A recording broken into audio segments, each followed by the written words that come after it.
ಓಂ ಶಾಂತಿ. ಈ ದಿನ 1 ಡಿಸೆಂಬರ್ 2025 ಮುರುಳಿ ಬಾಬರವರ ಮಧುರ ಮಹಾವಾಕ್ಯಗಳಲ್ಲಿ 5 ಮುಖ್ಯ ಬಿಂದುಗಳು ನೆನ್ಪಿಟ್ಕೊಳ್ಳೋಣ. ಮೊದಲನೇದಾಗಿ, ಮಧುರ ಮಕ್ಕಳೇ, ಪ್ರತಿ ದಿನವೂ ವಿಚಾರ ಸಾಗರ ಮಂಥನ ಮಾಡಿರಿ, ಆಗ ಅಪಾರವಾದ ಸಂತೋಷದಲ್ಲಿ ಇರುತ್ತೀರಿ.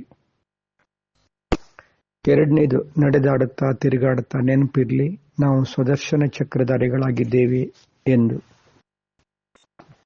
ಮೂರನೆಯದು, ಶಿವಬಾಬರವರ ಪ್ರತಿಯೊಂದು ಆಜ್ಞೆಯನ್ನ ಚೆನ್ನಾಗಿ ಪರಿಪಾಲಿಸಿ, ಶಿಕ್ಷಣವನ್ನ ಚೆನ್ನಾಗಿ ಓದಿ, ತಮ್ಮ ಮೇಲೆ ತಾವೇ ಕೃಪೆಯನ್ನ ಮಾಡಿಕೊಳ್ಳ್ರಿ ಅಂತ ಬಾಬಾ ಹೇಳ್ತಾರೆ. ನಾಲ್ಕನೆಯದು, ಈಶ್ವರಿಯ ರಾಯಲ್ಟಿಯ ಸಂಸ್ಕಾರದ ಮೂಲಕ ಪ್ರತಿಯೊಬ್ಬರ ವಿಶೇಷತೆಗಳನ್ನು ವರ್ಣನೆ ಮಾಡುವ ಪುಣ್ಯಾತ್ಮರಾಗ್ರಿ. ಐದನೆಯದು, ವರದಾನಗಳ ಶಕ್ತಿ ಪರಿಸ್ಥಿತಿಗಳೆಂಬ ಅಗ್ನಿಯನ್ನು ಸಹ ನೀರಿನ ಸಮಾನ ತಣ್ಣಗೆ ಮಾಡಿಬಿಡುತ್ತದೆ. 5 ಬಿಂದುಗಳು: ವಿಚಾರ ಸಾಗರ ಮಂಥನ, ಸ್ವದರ್ಶನ ಚಕ್ರಧಾರಿ, ಬಾಬರವರ ಪ್ರತಿಯೊಂದು ಆಜ್ಞೆ ಅನುಸರಿಸಿ, ಈಶ್ವರಿಯ ರಾಯಲ್ಟಿ, ವರದಾನಗಳ ಶಕ್ತಿ. ಇಂದಿನ ಚಿಂತನೆ: ನಾನು ಆತ್ಮ ಸ್ವದರ್ಶನ ಚಕ್ರಧಾರಿ ಜ್ಯೋತಿ ಬಿಂದು ಆಗಿದ್ದೇನೆ. ನಾನೊಂದು ಚೈತನ್ಯ ಶಕ್ತಿಯ ಆತ್ಮ ಜ್ಯೋತಿ, ಬಾಬ್ದಾದರವರ ಅತಿ ಪ್ರಿಯ ಮಗು ಆಗಿದ್ದೇನೆ. ನಾನು ಆತ್ಮ ಪರಮಧಾಮದಿಂದ ಈ ಸಾಕಾರ ಸೃಷ್ಟಿಗೆ ಬಂದು ಶರೀರವೆಂಬ ಉಡುಪನ್ನು ಧರಿಸಿಕೊಂಡು ಪಾತ್ರವನ್ನು ಅಭಿನಯಿಸುತ್ತಾ ಈಗ ಕಲಿಯುಗದ ಅಂತ್ಯ ಹಾಗೂ ಸತ್ಯುಗದ ಆದಿ ಪುರುಷೋತ್ತಮ ಕಲ್ಯಾಣಕಾರಿ ಸಂಗಮಯುಗಿ ಬ್ರಾಹ್ಮಣ ಆತ್ಮನಾಗಿದ್ದೇನೆ. ನಾನು ಆತ್ಮ ನನ್ನ ನಿಜವಾದ ಮನೆ ಪರಮಧಾಮಕ್ಕೆ ಹೋಗಬೇಕು. ನನ್ನ ಆತ್ಮ ಈಗ ಮನಸ್ಸು ಹಾಗೂ ಬುದ್ಧಿರೂಪಿ ವಿಮಾನದ ಮೂಲಕ ಶರೀರದಿಂದ ಡಿಟ್ಯಾಚ್ ಆದೆ,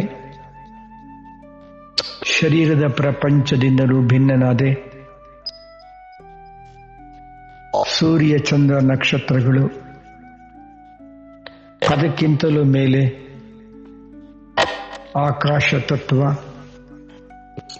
ಅದಕ್ಕಿಂತಲೂ ಮೇಲೆ ಸೂಕ್ಷ್ಮ ಲೋಕ.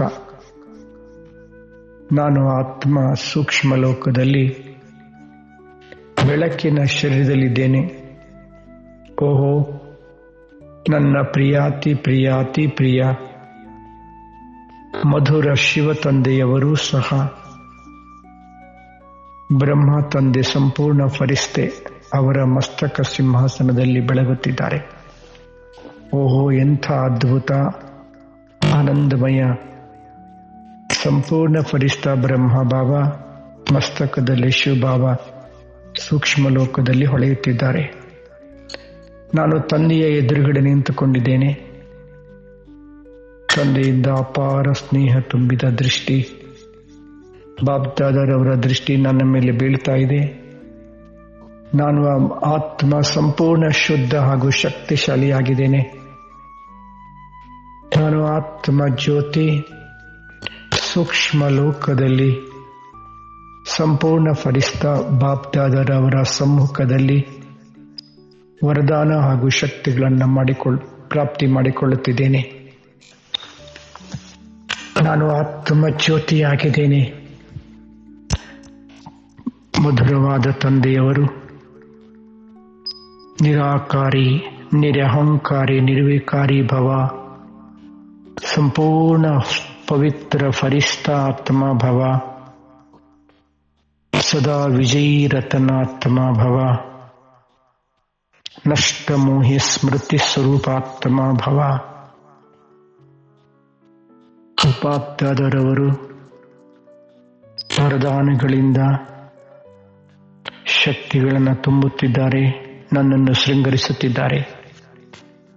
ಬಾಬ್ದಾದರವರು ತಮ್ಮ ಪ್ರೀತಿಯ ಭಾವಗಳಿಂದ ಮುದ್ದು ಮಗುವೆ, ಮಧುರ ಮಗುವೆ ಎಂದು ಹೇಳುತ್ತಾ ನನ್ನನ್ನು ತಮ್ಮ ಪ್ರೀತಿಯ ಭಾವಗಳಿಂದ ಆಲಿಂಗಿಸಿಕೊಂಡರು.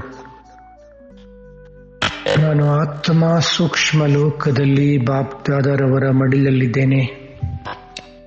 ತಂದೆಯಿಂದ ಅಪಾರ ಸ್ನೇಹ, ಶಕ್ತಿ, ಅವರ್ಣನೀಯ ಆನಂದದ ಅನುಭವ ಆಗುತ್ತಲಿದೆ. ಸೂಕ್ಷ್ಮ ಲೋಕದಲ್ಲಿ, ಬೆಳಕಿನ ಲೋಕದಲ್ಲಿ, ಬೆಳಕಿನ ಶರೀರದಲ್ಲಿ ನಾನು ಆತ್ಮ ಸಂಪೂರ್ಣ ಫರಿಸ್ತೆ ಬಾಪ್ದಾದರವರ ಮಡಿಲಿನಲ್ಲಿದ್ದೇನೆ. ತಂದೆಯು ತಮ್ಮ ವರದಾನಿ ಹಸ್ತಗಳಿಂದ ನನ್ನ ಶಿರಸ್ಸಿನ ಮೇಲೆ ಹಸ್ತಗಳನ್ನು ಆಡಿಸುತ್ತಿದ್ದಾರೆ. ನಾನು ಸೂಕ್ಷ್ಮ ಶರೀರದಿಂದಲೂ ಭಿನ್ನ ಜ್ಯೋತಿ ಬಿಂದು ಆದೆ. ಓಹೋ, ಪರಮಧಾಮದಲ್ಲಿ ನನ್ನ ನಿಜ ಸ್ವರೂಪದಲ್ಲಿ ಬಿಂದುವಾಗಿ ಹೊಳಿತಾ ಇದ್ದೇನೆ. ನನ್ನ ಪ್ರಿಯಾತಿ ಮಧುರ ತಂದೆ ಶಿವಬಾಬರವರು ಸಹ ಬಿಂದು ಆಗಿದ್ದಾರೆ. ಬಿಂದು ತಂದೆಯಿಂದ ಅಪಾರ ಸ್ನೇಹ, ಶಕ್ತಿ, ಪವಿತ್ರತೆಯ ಕಿರಣಗಳು ಹೊರಡುತ್ತಲಿವೆ. ಇಡೀ ಬ್ರಹ್ಮಾಂಡವೆಲ್ಲ ಸ್ವಯಂ ಪ್ರಕಾಶಮಾನವಾಗಿ ಹೊಳೆಯುತ್ತಲಿದೆ. ನಾನು ಆತ್ಮ ಪರಮಧಾಮದಲ್ಲಿ ಪರಮ ಪ್ರೀತಿಯ ತಂದೆ ಶಿವಬಾಬರವರ ಜೊತೆಯಲ್ಲಿದ್ದೇನೆ. ನಾನು ಬಿಂದು, ತಂದೆಯೂ ಸಹ ಬಿಂದು. ಬಿಂದು ತಂದೆಯಿಂದ ಅಪಾರ ಸ್ನೇಹ, ಶಕ್ತಿಗಳನ್ನು ತುಂಬಿಕೊಂಡು ಪುನಃ ನನ್ನ ಆತ್ಮ ಈ ಸಾಕಾರ ಸೃಷ್ಟಿಗೆ ಬಂದೆ. ಶರೀರದಲ್ಲಿ ಮಸ್ತಕ ಸಿಂಹಾಸನದಲ್ಲಿ ಕುಳಿತು ವಿಶ್ವದೆಲ್ಲ ಆತ್ಮಗಳಿಗೆ ಬಾಬಾರವರ ಸಂದೇಶ ನೀಡುತ್ತಿದ್ದೇನೆ. ಹೇ ಆತ್ಮ ಜ್ಯೋತಿಗಳೇ, ಜಾಗೃತವಾಗಿರಿ. ನಿಮ್ಮೆಲ್ಲರ ತಂದೆ ಪರಮಾತ್ಮನು ಈ ಭುವಿಗೆ ಬಂದಿದ್ದಾನೆ. ಭಗವಂತನ ಯಥಾರ್ಥ ಸತ್ಯ ಪರಿಚಯ, ಸ್ವಯಂನ ಯಥಾರ್ಥ ಅರಿವು, ಆತ್ಮನೆಂಬ ಅರಿವನ್ನು ಪಡೆದುಕೊಂಡು ಪರಮಾತ್ಮನನ್ನೂ ಸಹ ಯಥಾರ್ಥವಾಗಿ ತಿಳಿದುಕೊಂಡು ಅವನ ಜೊತೆಯಲ್ಲಿ ಸಂಬಂಧ ಬೆಳೆಸಿ ಜನ್ಮ ಜನ್ಮಾಂತರಗಳ ಭಾಗ್ಯವನ್ನು ರೂಪಿಸಿಕೊಳ್ಳಲು ಹತ್ತಿರದ ಈಶ್ವರಿಯ ಸೇವಾ ಕೇಂದ್ರಕ್ಕೆ ಹೋಗಿ ಜ್ಞಾನಯೋಗದ ಅಭ್ಯಾಸ ಮಾಡಿ. ಈಗಿಲ್ಲದಿದ್ದರೆ ಇನ್ನೆಂದೆಂದಿಗೂ ಇಲ್ಲ. ನೆನಪಿರಲಿ, ಭಗವಂತನು ಈ ಧರಣಿಗೆ ಅವತರಣೆಯಾಗಿದ್ದಾನೆ. ಓಹೋ, ಕೋಟಿ ಕೋಟಿ ಆತ್ಮಗಳು, ಈಶ್ವರಿಯ ಕುಲದ ದೈವಿ ಕುಲದ ಆತ್ಮಗಳು ಎಲ್ಲ ಈಶ್ವರಿಯ ಸೇವಾ ಕೇಂದ್ರಕ್ಕೆ ಓಡೋಡಿ ಬರುತ್ತಿದ್ದಾರೆ. ಪ್ರಭು ಬಂದಿದ್ದಾರೆ, ಪ್ರಭು ಬಂದಿದ್ದಾನೆ. ಹೇ ಪ್ರಭು, ನಿನ್ನ ಲೀಲೆ ಅಪರಂಪಾರ ಎಂದು ಹೇಳುತ್ತಲಿದ್ದಾರೆ. ಎಲ್ಲ ಆತ್ಮಗಳು, ದೈವಿ ಕುಲದ ಆತ್ಮಗಳು ಜಾಗೃತರಾಗಿದ್ದಾರೆ. ವಿಶ್ವದೆಲ್ಲ ಸೇವಾ ಕೇಂದ್ರಗಳು ವಿದ್ಯಾರ್ಥಿಗಳಿಂದ ತುಂಬಿ ಹೋಗುತ್ತಲಿವೆ. ಓಂ ಶಾಂತಿ.